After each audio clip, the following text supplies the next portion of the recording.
This video is to show you how to post and reply in a discussion board assignment in a meaningful and fruitful way. So we're looking at an example of a discussion board within Angel. So you would already know where your discussion board is. You'd go to your lessons tab and then the discussion board where you're to post, and you'd also have an idea of the nature of the assignment and what it is you are supposed to do. So the first time you put in any post, if it's a new idea, you're going to click on New Post. You'll get the opportunity to put in a subject. Sometimes people put things like assignment, and then you put your posting there.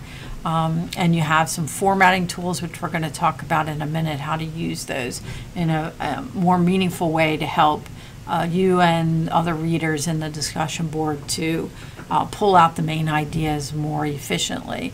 If for some reason you don't see those formatting options in the text box, there's a little downward arrow there. If you click on that, that'll open up your formatting tools. So you would just click submit, and then that would go into the queue for the discussion board. But I'm going to cancel that, and I have one here already as an example. We're going to look at that and look at some possible changes to improve that. So first of all, you can see, here's the student who posted it, but it's, the subject line, assignment submission, that's not really great. It's not giving us a lot of information about what are the ideas of that person's post. So right away, that's something that we could change. But let's look at the nature of the posting itself.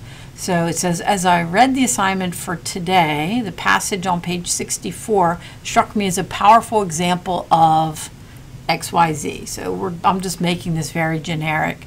The author states that, and in that statement, the reader can deduce that it recalls a similar passage in another text where Anna says to her husband, while the differences between Anna and Sophia are great in terms of these things, the similarities across cultures and social classes remain. So there's actually a lot in those two lines of text that were, people might miss if they were reading that very quickly. So how could we use some of the formatting tools and some other tricks to make that message really become clear and pop off the page? So I'm going to come down here to edit at the bottom of the page.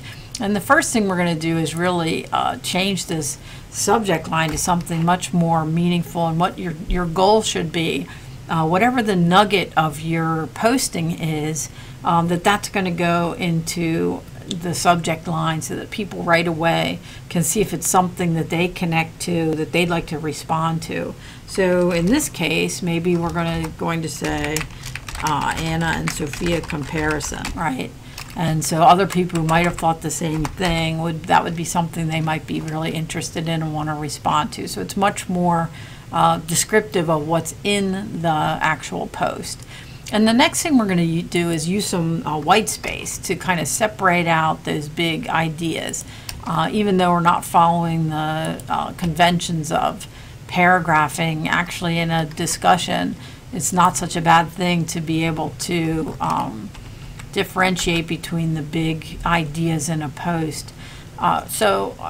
Then let's take a look at this. What other formatting tools can we use to really make the important parts of this message pop? Because just mathematically, if you have 15 or 20 people in a class and everybody's posting and responding twice, you have to help each other to kind of navigate this big discussion that's happening. And we can do that with formatting tools and other things that we might not normally do in more formal writing. So subject lines 1, we're going to use some things like bold. So the passage on page 64, I'm going to underline that as a powerful example of something, and that's my main point in that sentence, right? So I'm going to bold that, and maybe my choice is going to be that for my big ideas, I'm going to bold and use red text, right? Other people might decide to do something else. You don't want to do so much that it's distracting, but enough so that the really important parts of your message can really stand out. So say here the author states that, we could italicize that. recalls a similar passage in, here's another book. So, you know, depending, you could bold that, where Anna says to her husband, and here's a piece of text we could italicize. And then, while the differences between Anna and Sophia are great, so maybe I'm going to highlight differences and Anna and Sophia, right, in terms of these are the differences, right? The similarities across cultures and social classes remain, right? And so maybe I'm going to make that red and talking about, so depending on, you know, what it is you're trying to do. But if I'm going to now submit this, and you'll see if we go back to the original list, now all of a sudden, instead of assignment submission, we have Anna and Sophia comparison. Wow, maybe there's two people in class who were thinking the same thing, who can zoom right in there and say, okay, what'd she have to say about that? Oh, that passage on page 64 was I thought the same thing, right? Or the author states that this particular thing, and the reader can deduce that, and so I can quickly look at, oh, the differences, right? These are the differences, but there are these similarities. I hadn't thought about that, right? And so maybe I want to respond to this posting. But so again, we're looking at one, but imagine there's 15, 20 or more people in a class. The fact that you've taken the time to write something, but then go back and highlight what's the important part, can really help everybody work through the ideas and kind of expand upon them. So say I'm in here and I think, yeah, I want to reply to Anna and Sophia. So I'm going to come down after I read it, and at the bottom you'll see reply.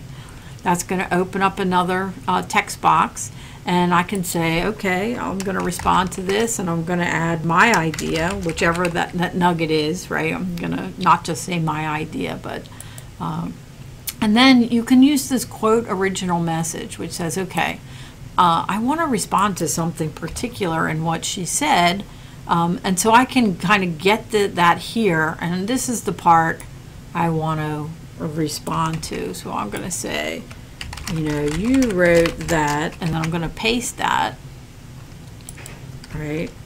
And I'm going to italicize this because those were somebody else's words. You wrote that on page 64, right? Struck me as a powerful example, right? And I can get rid of the rest if I'm not responding to that. You don't want to clog up the page, right? But now what, right? So here you said this thing, but how do I want to respond to that? And your goal is to build on the intellectual conversation, and so we have some things that could help. So if we gave these sentence starters that can be really powerful questions about your own thinking, right? You could use these to start your initial thinking or also to respond. So look at some of these. You know, could you tell me more about, to clarify, or to extend, could you give me an example? Probing, what would happen if, right? What would happen if Anna and Sophia suddenly lived in the same culture and time? What do you think would happen, right? Now there's an interesting question, right? So your goal is not just to get this done. Your goal is to really enter into and engage with the text and your own ideas and thoughts about things with each other. So take some time to look through these, right? So do we need to look at this from another perspective? So you're comparing Anna and Sophia. What about, you know, how would their mothers, a different generation, can think about the same topic, right? So there's an interesting question. So say you're going to use one of those to help you. We're going to come back into the discussion. So we're going to use some of the, and we said we were going to use, you know, looking at this from another perspective. And we're going to come back and we're going to say, okay, looking at this another perspective, what do you think mothers would think about, right? So you can use those questions to prompt your own thinking, and those of the original poster, right? And then you click submit, and now you can see that There's the original post, and indented underneath it is the response. And we'd fix that subject line so it's not just my idea. So we might fix that to say Anna and Sophia and their mothers. And then, once this starts to build out, anything that's on the left side is a new idea. Anything that's indented is a response. And then I would suggest that you change these settings from threaded to nested, and then hit this plus sign. And while there's only 2 things here, once you start to really build things up, you'll be able to see everything at once. And if you've done a good job of using the formatting tools and white space and good subject lines, visually, being able to see the things, the ideas that are sub-ideas or responses and new posts, you should be able to come through this pretty quickly and be able to find the things that are of interest and be able to build and reply right from there in a much more efficient way and maybe a much more meaningful way. So I hope this was helpful.